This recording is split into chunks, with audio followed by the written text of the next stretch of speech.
Well. It's the morning after the night before. And it's out now. Who Killed the Judges was premiered last night. And we're about to have one of perhaps 1,000 conversations that are going on across the country following the airing of that groundbreaking documentary. Yeah. And for me, I said, well, we may have had information about bits and pieces and read all sorts of books and had, for some generation of Ghanaians, that story in mind. But what this does is puts for documentation one archival material and also one platform for reference.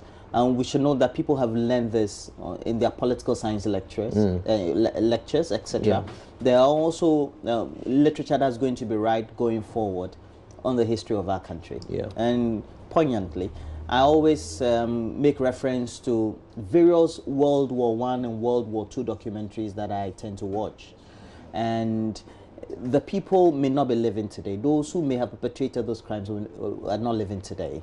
And even those who are German, so to speak, and they have Adolf Hitler as the main antagonist in that whole story, may not be associating with it. But for the fact that they can look back and say, this is what transpired, this is what we can learn from what transpired, I think that it's a good point for all of us to rally around. But let's not downplay it. There was a lot of new information.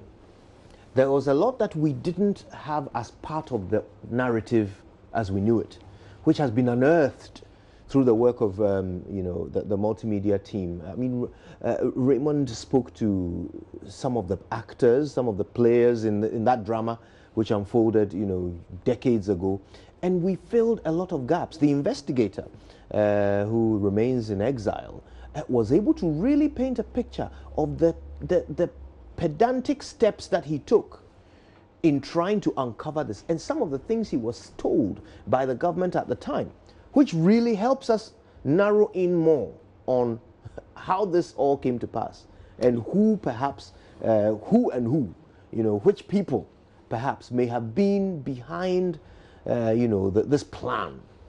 That is true. These judges. And that is going into the nitty-gritty of what may have transpired, or the story behind all the myth that we tend to hear. Yeah. Because if you lived through the revolution, or perhaps you were born through it, you get to find that there are a lot of things that were said that you thought maybe were being imagined. Yeah.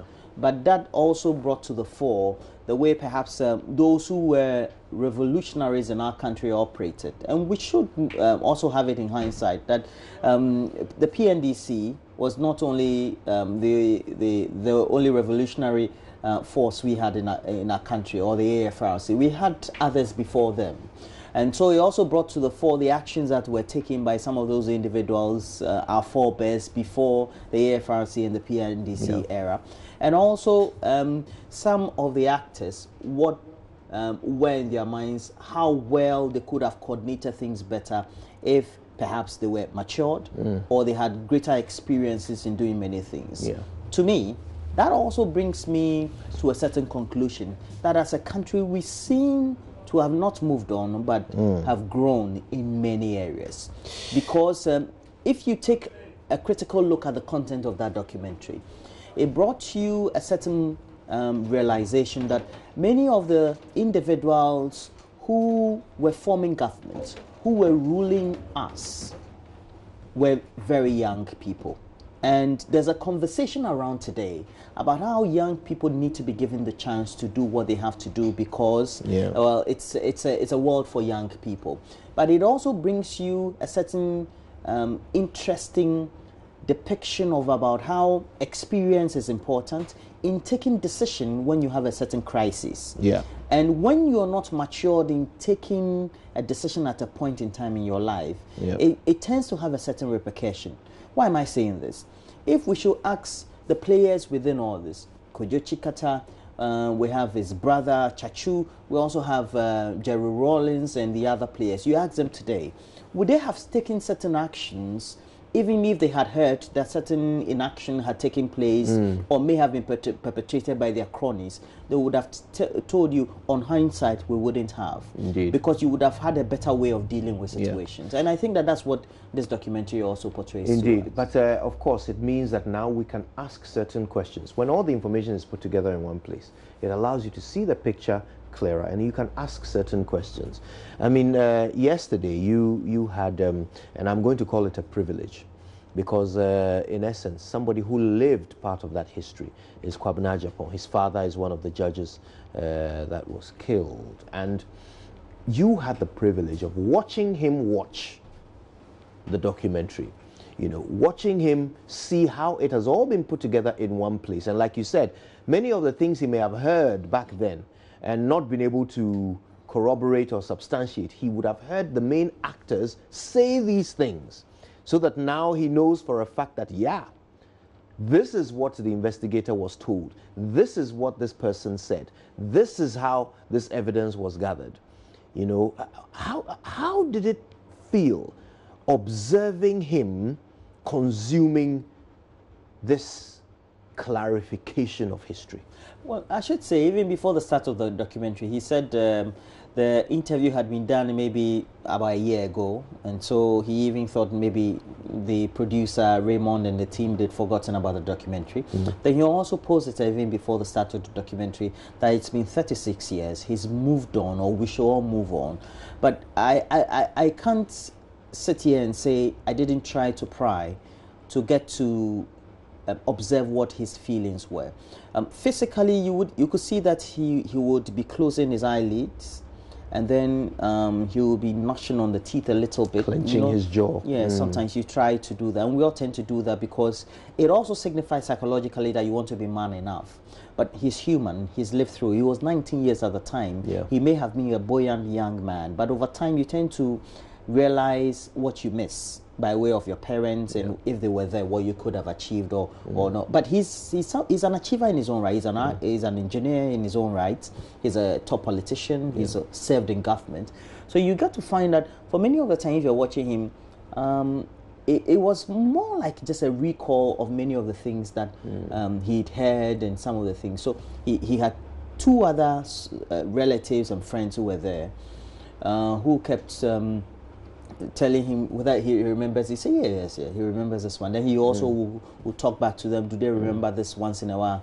In between all the periods when he was watching, he will receive calls at a point in time, because people were watching close to him. They will call and you say that, look, he's watching this, he wants to finish watching this. There was even one time he received a call within the documentary in which one of the sons of one of the judges who were in the neighborhood where they lived, because in the Ridge area where they lived, there were a number they all lived together, really. And he said one of the sons of the judges who accompanied him to go to, is it the SIB offices or something, to go and make some inquiries, was the one who called him. I mean, he was in some difficulty in the present day, but he said he was his best friend at the time, and he was the one, and he could recall. So you could see that there was an aggregation of individuals, interplay of events that were all coming to play at a night when he was watching the documentary. So people were calling him who were related. Some were not watching. Some also had heard that it would be shown. Was he watching? And then incidentally, somebody who was even closer to him at that point called to say, look, you said you do this and that. And I hear they are showing this. Just have a look at his reaction there as the one convicted for the killings, Amatekwe, as his picture came up on the screen. You know, you can't be a human being and see the picture of the person who admitted to killing your loved one and not be affected. And you see, at some point he was. It was a smirk when somebody has a smirk in the face of being to the point of being appalled, and then at some point he was just smiling of a sort, just saying that, look, that's what, and it's that point that there was a recall of the NRC citizens when President Rawlings as well as Kojo Chikata came in, and he said that they were the main players who need to be asked questions on all this, even though he's moved on. he said they were the main players, and without them, no matter what they would say, it becomes meaningless for him to continue to say that, well, this has happened and I need some sort of retribution. Yeah. He says revenge should not be on our minds. And I love the way he seemed to have transitioned through all this. Watching this, I was asking him intermittent questions. So, did you meet this person? You say, oh, Yidana, yes. Yidana used to come to me and all that. And I'll say that it was quite a surreal or emotional moment for all of us at that point. And once it was done, you took the opportunity to speak with him, yes. Get his thoughts fresh after the documentary. Why don't we very quickly experience what Roland experienced last night with Kwabena Agyapong?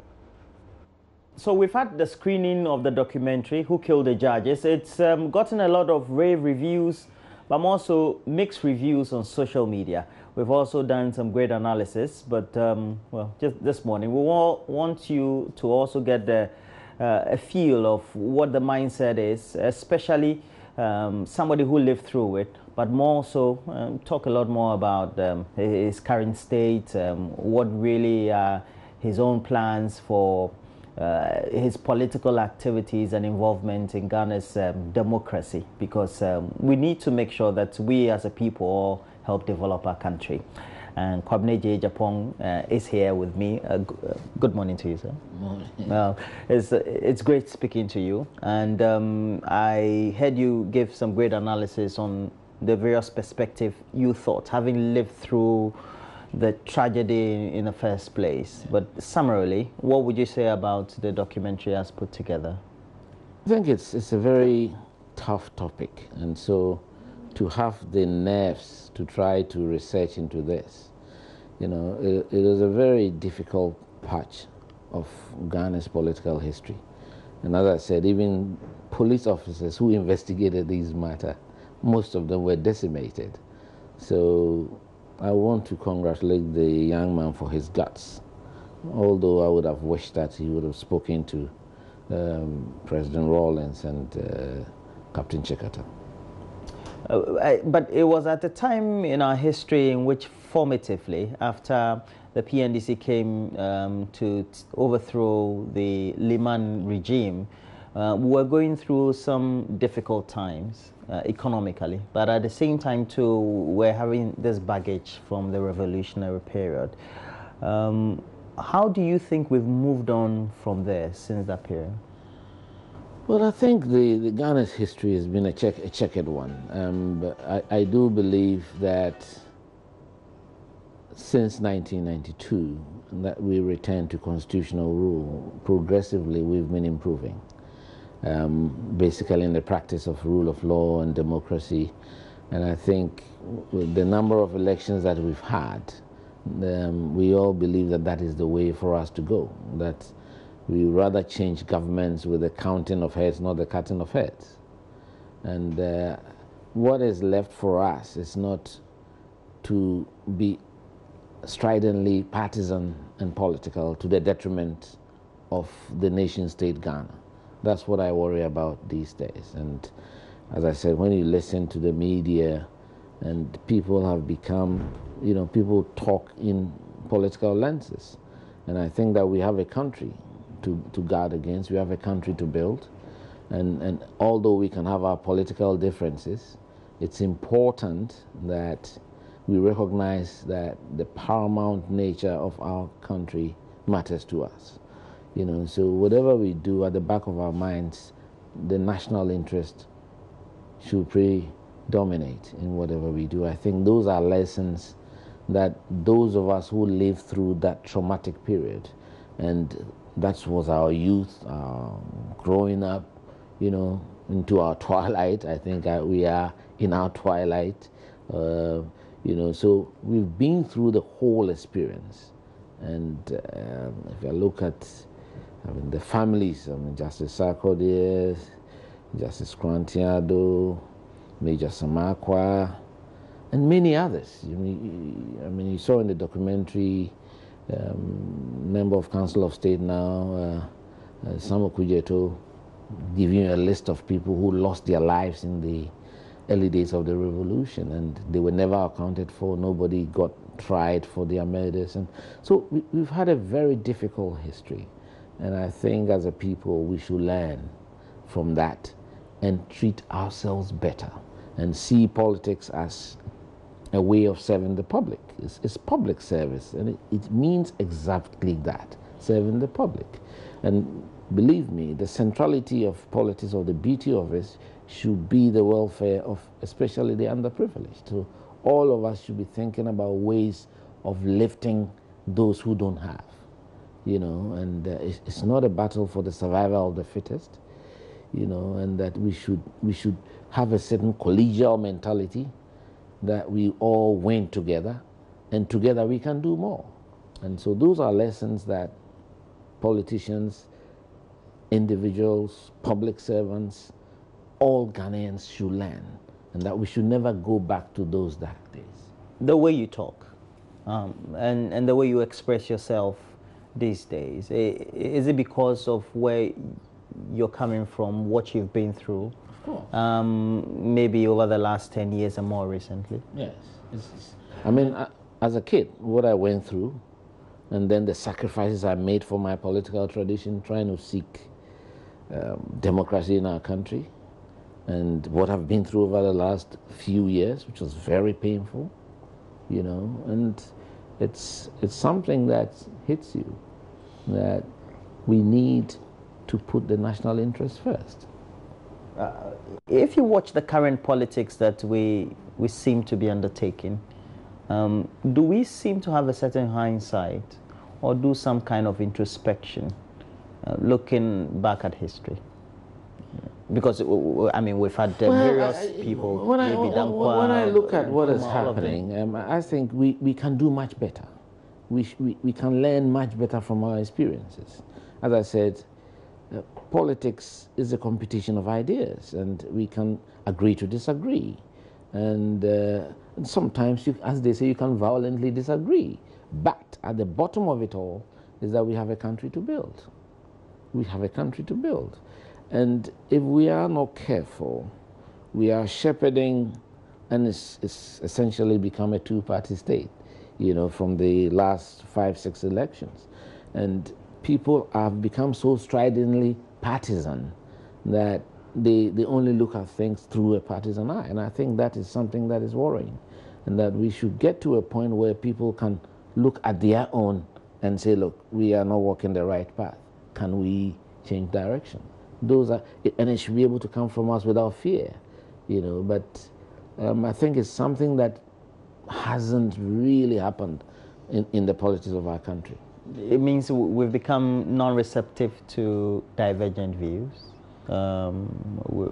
We've become perhaps unbalanced in the way we think based on the geographical. Yeah, there's a lot of name calling, even within political parties, when people express diverse opinions, and I think that cannot be good for politics. You know, there should be diversity in politics. That is the very essence of democracy. People should have a choice. You understand? So whether it's in internal party politics or the national politics, people should have a choice, and shouldn't be punished for having a choice. That's what I think we should do. Since the incident, have you had any interaction with Jerry Rawlings or Kojo Chikata? Of course, you were integral in the Kufuor administration, so I'm sure at national events you may have just had some handshakes, etc. But have you been able to?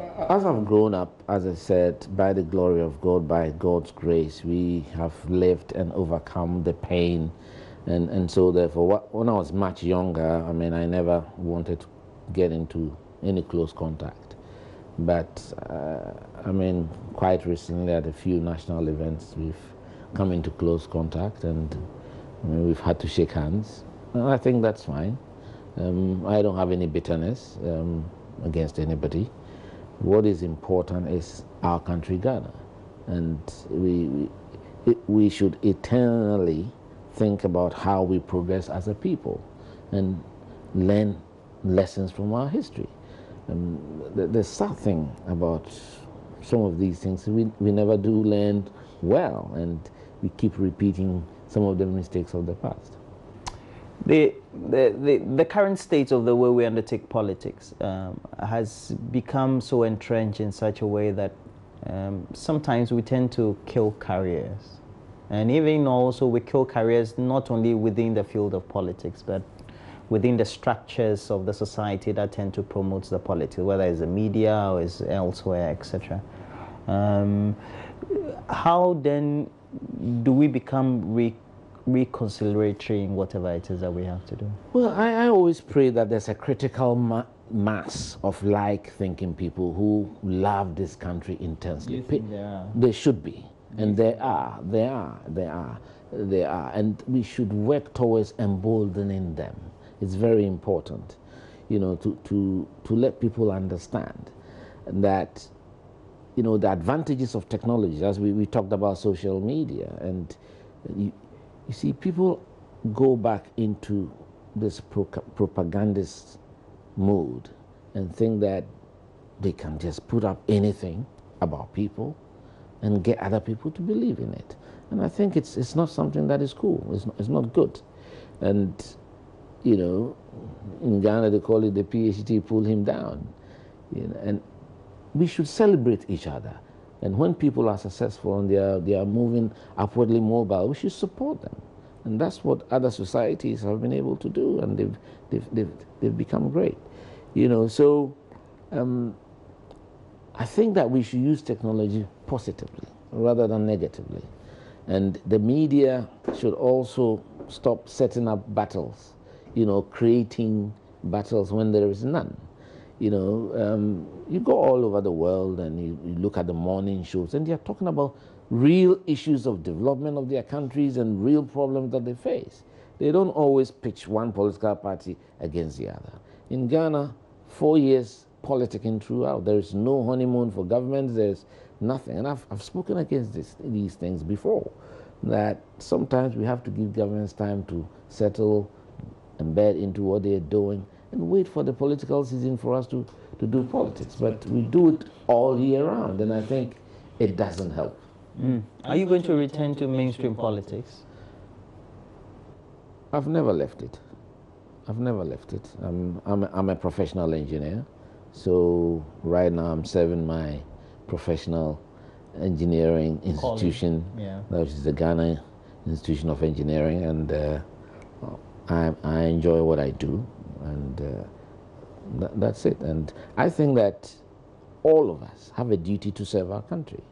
We have a duty to serve our country. Nobody was born a politician, no.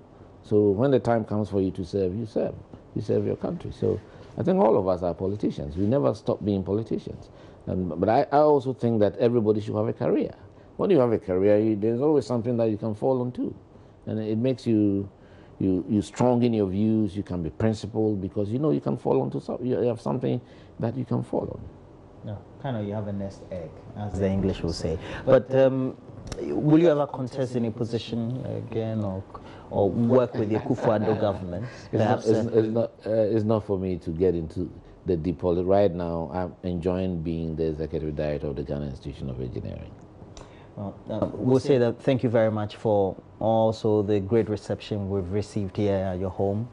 And it also shows how deep you are and very matured you are in what you do. I was a correspondent.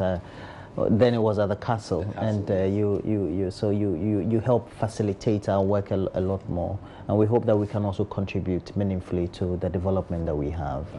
Well, we wish all the best, sir. Thank you. All right. It's a pleasure. Well, so that'll be it. But now we have to go back to the studio. We have a lot more right here on the AM show. Boy, oh boy, oh boy. Yeah, emotionally charged conversation. Yeah. But I love the way he seemed to have taken things in their strides as they've come over the years. You got a lot out of him, yeah, you know, yeah. Especially right after watching that piece, you know. Now, let's talk a bit more about the piece. In a while, we'll bring you what you have been saying about it on social media, and then we'll hear your voice on the phones as you share your thoughts right here on the AM show about the Who Killed the Judges documentary. It's part of the JoyNews Special Assignment initiative on crimes that shook the nation. And of course, our first ever special assignment was next to die. When we brought you the story of babies dying at the Konfanoche teaching hospital, you know what that led to. Massive, massive action taken by the First Lady and all of those who contributed to the Save a Child, Save a Mother project. So when we do these documentaries, the aim is impact and change. So let's talk a little bit about what impact this documentary will make. I mean, for example, by the time I finished watching it, I kind of knew what questions I wanted to ask, you know. I felt that if I had the opportunity to speak to the former president or former President Rawlings or Captain Chikata or Chachu Chikata or any of those who sat around the table, you know, as PNDC, there are several things I would want to ask. For example, when the investigators met up with former President Rawlings, according to those that we heard from in the documentary, as soon as they mentioned to him that they were investigating that matter and that the judges had been killed, he sent for Amatekwe. So that indicates to me that if Brigadier General Nunu Mensah is right, that perhaps former President Rawlings was aware of a decision to arrest the judges, but not a decision to kill them. The question is, why did they send Amatekwe to arrest the judges? Why him? You know? Yeah.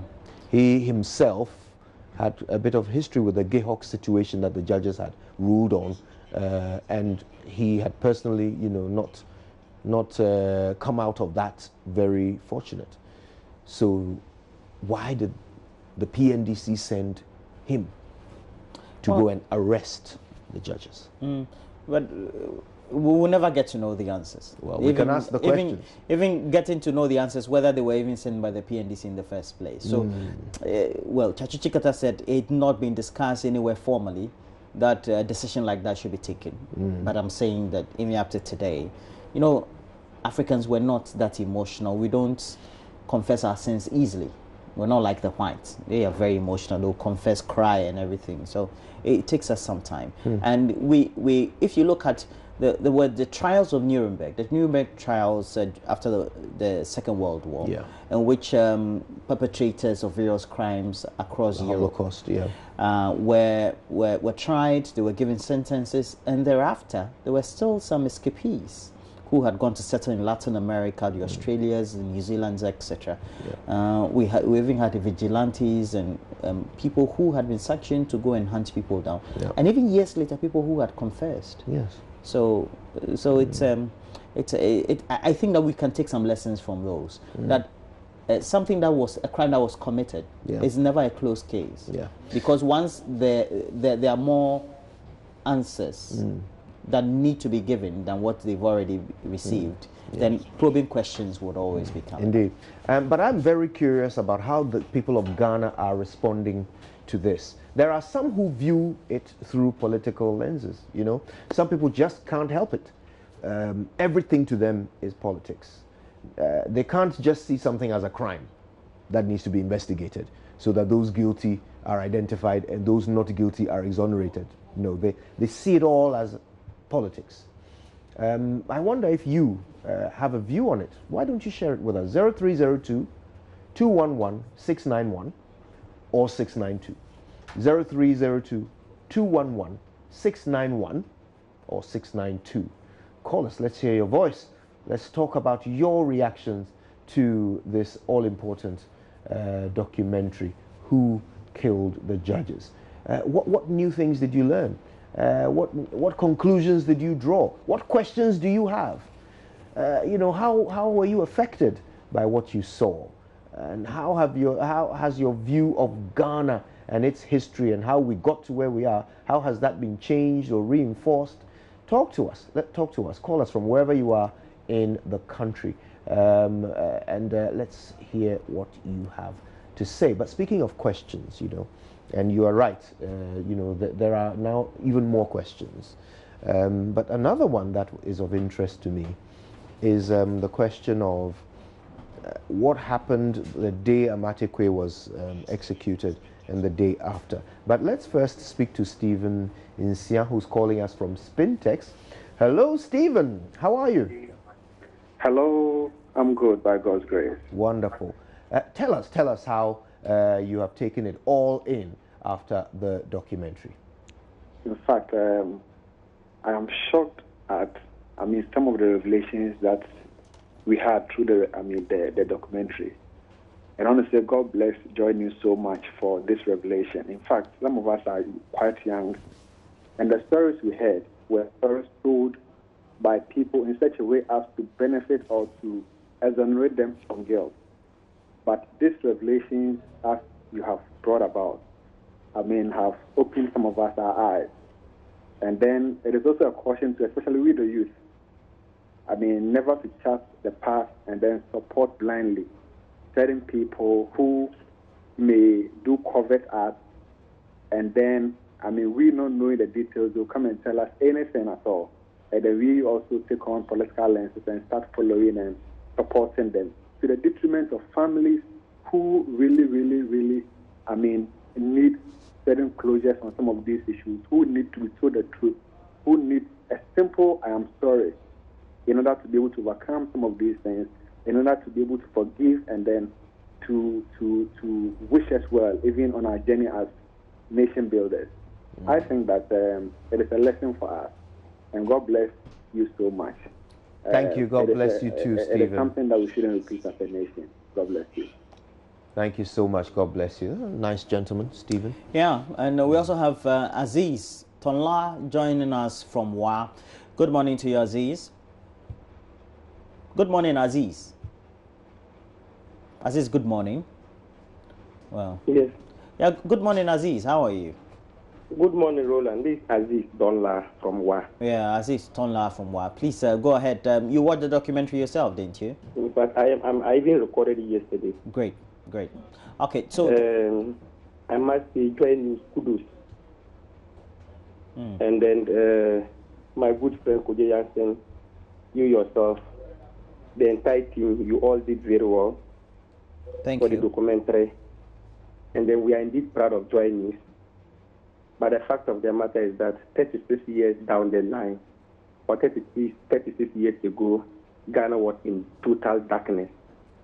In fact, yesterday after watching it and after monitoring my political opponent, that is Kobina Aji Ajapon, tears nearly dropped from my eyes. It's indeed a very bad incident that took place in Ghana. In fact, sometimes I wonder whether Judgment Day will come early. You can look into human face with a gun. It's very disturbing. In fact, I calculated 36 years ago and added it to Kobina Ajepon's age. By then he said he was 19 years. Today he's 55, if I'm not mistaken. But the lessons we should learn from this documentary is that whatever anybody does on this earth, but one day you pay for it. Let me take you back to Matthew 21, verse 10. Amen. The Bible calls Jesus a prophet. So how could Jesus be God and be God prophet at the same time? God sent Jesus to come to talk to we, the human beings. Let us know that there is judgment day. Amen. And today, look at what is happening. But the documentary is not ended. I also thank you people. Continue to dig hard and digest. And let us see where the truth lies. If not tomorrow, it could be you. It could be Koje Jansen. It could be Mama Aisha. It could be Mervi, or it could be Aziz Donla. Aziz Donla, thank you very much for that comment. I think we have nothing else to say. Poignant point made there. Thank you so much, Aziz, for calling. And others are calling too. Let's take another caller from Latte, Asareda. Hi, good morning. How are you? Good morning. Thank you. I'm fine. Did you watch the documentary? I watched it yesterday. Tell me what you think. So sad, eh? So sad. See, I am an atheist. Yeah? Yeah. I'm an atheist. And from what I watch, I tell you, what goes around comes around. Eh? And in life, there is nothing for free. Those who did this, they know themselves. And I can tell you for a fact, the law of karma is there, waiting. Nobody can do things expecting somebody to pay for. Whatever you do, pay for it. So, for instance, people sometimes think, oh yes, they are Christian. In Ghana, everybody you meet in the street says, I'm a Christian. They do all sort of things, eh? And then after, they're expecting somebody to save them. But I can tell you for a fact, there is nothing for free. Absolutely nothing for free. Everybody will be paid accordingly. So, I think we should leave it to rest, as Comrade Japan said, and then keep on to build Ghana. Thank you very much for your documentary. It's so well prepared, and I think this thing should be, ongoing, so Ghanaians will take lessons from it. Thank you so much. Thank you to Asaridako, who called from Latte. Nice guy. Thanks very much. Takrady next. I believe we have Chris Boating on the line. Hello, Chris. Hello, Chris. Good morning. Good morning to you. How is Takrady today? Yeah. Yeah, hello, Kujo. Good morning. Hi, Chris. Good morning. I hope you can hear us. How is Takrady today? I'm doing fine. And how are you doing too? Not bad, thank you. Talk to us. Tell us what you think. I can hear you, Kujo. Right, Chris, I think you're watching us on TV. Turn down the TV. Listen to us on the phone alone, okay? Thank you. Can you hear me? Yes, we can hear you. So listen to us on the phone and tell us what you think of the documentary. Thank you very much. See, watching this piece of documentary yesterday, it was quite emotional, quite sad. And before anything, I commend the Joy FM crew for the wonderful piece of documentary. 2, Raymond just made a comment. Hello, am I online? Yes, you are. We're listening. Wonderful. Raymond made a comment, and that is why I have decided to call into this program this morning.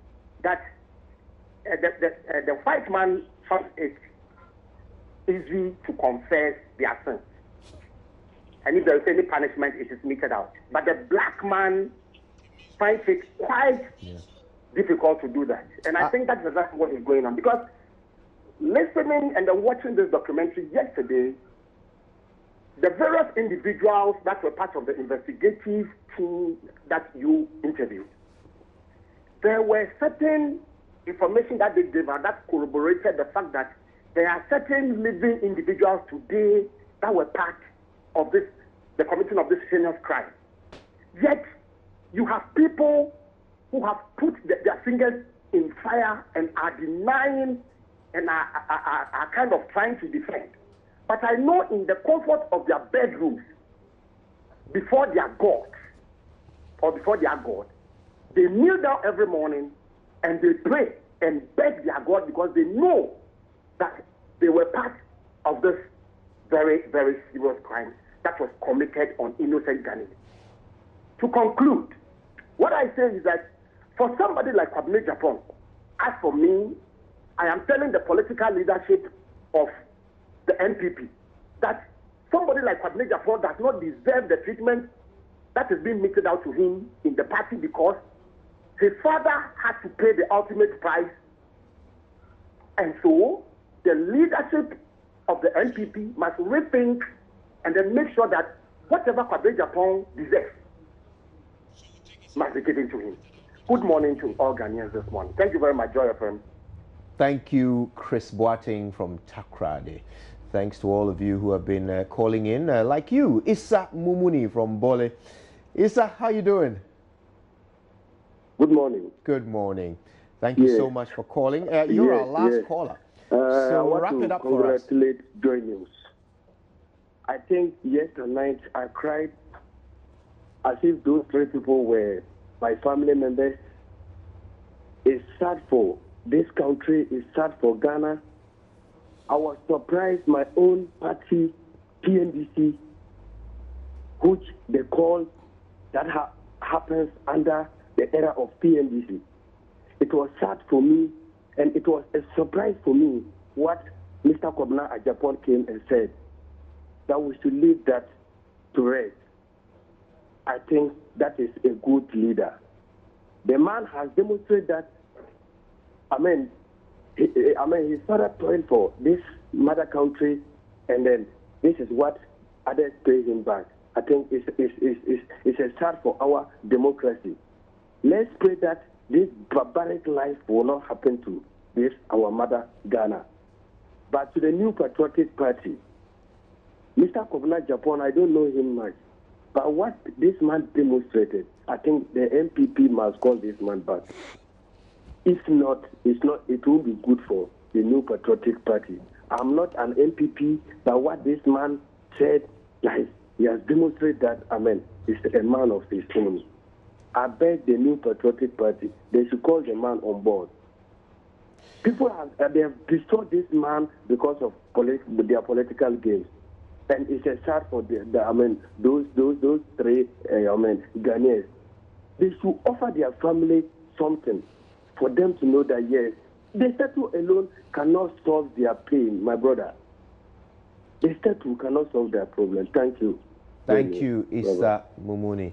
Interesting views shared there. Yeah, quite interesting views. But audience. It also gives us a broad spectrum of what people think about what we show them. And I said that there are many people you could perhaps maybe tell from their voices, which is not a scientific way of determining people if you don't see them, whether they are old or not. That some may be mature, but then also we're caught on with a myth, because there are many stories you could hear, but you don't know the details. And this one gives us a certain picture of getting closer to what the real stories are. Indeed, and of course the reality of their story was captured so well in this documentary. As for me, it's questions upon questions that I have.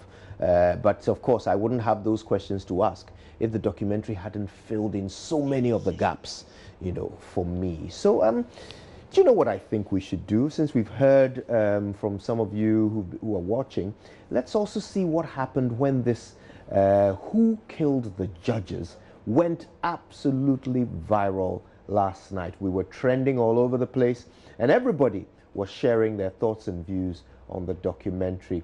Mapitso Sebidi joins us because she's been looking at it all and has a bit of it to share with us. Maps, how are you doing? I'm good. How are you, Kojo? Yeah, Maps, how are you? Roland, not only Kojo. But I was coming to you. I didn't know that. Relax. Oh, rugby. Relax. So hashtag Who Killed the Judges was trending on Twitter. Let's start with Anapo_Watcher, who says the documentary on hashtag Who Killed the Judges just made me feel like I can explain to my curious kids when we pass by the Supreme Court one day at 99.7 FM at Adom Online has filled the gap so that history can be passed on, so we can't lose our identity. At Ashon Walk says, apparently history is the foundation upon which we build the future. It is imperative that we learn from history in order not to repeat the same mistakes of our fathers. Thus, I just cannot fathom why anybody will try to make light out of the essence of hashtag Who Killed the Judges. All right, let's see if we can get more tweets on that. While it's loading hashtag Who Killed the Judges, we can catch us on JoyNews on TV on all our social media pages. Let's see, okay, so it's loading for us, hashtag Who Killed the Judges. All right, let's go to Facebook and see what people have been saying. And this one had 16,000 views and 818 comments with 448 shares. So this one is from Richard, who says, this government is our problem. Let's not forget the past. And Dave Dengu says, my dad, who joined the Ghana police in 1954, told me that the military abused the coup without the knowledge of Rawlings. And Nelson says, today the Germans are still investigating the Holocaust to know what went wrong and prosecuting old soldiers who were involved in it. And Pia Kosi says, the small Scottish boy captured us like slaves in the 30s. And Paul says the execution of Amate helped to cover the tracks of the real perpetrators, but it certainly wasn't enough to deceive the general public. Hashtag least we forget, hashtag who killed the judges. Now let's go to Hesse, who says there was nothing new. That's the documentary highlighted. All these informed in the documentary was already known to us. Okay, interesting there. But Dennis comes in to say that while the entire piece is not objectively presented, even the ending exposed this. The documentary did not add any new information from what we've read in the archives.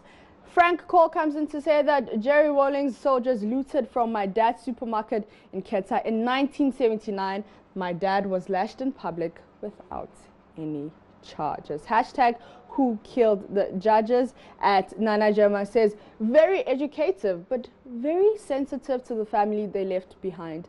May God continue to be with their respective families. Isaac Nelson, those who are supporting Papa J, commit him and see if he will stay on this earth for the next 24 hours. All right.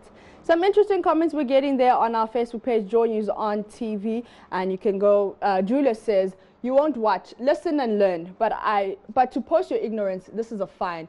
Though not conclusive, I believe it is important. Benedict Bedu says, yes, they were given an unlawful order and they carried it out. So sad, no military officer or leader will own up issuing the orders because it was unlawful. Raymond comes in to say that, good job, Joy News. We're all to learn and reflect how these men led their lives. So we don't do such mistakes in our time. And Dako says this documentary is very, very important to every meaningful Ghanaian. History is repeating itself.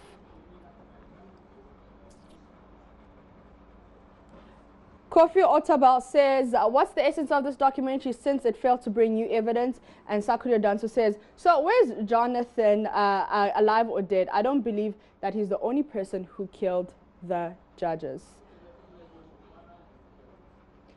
Roland Kojo, thank you so much. That'll be all for social media for now. Thank you, Maps. And Maps will be back later with even more of your thoughts, views, tweets, and posts on social media. Until then, though, Ro. Yeah. This matter.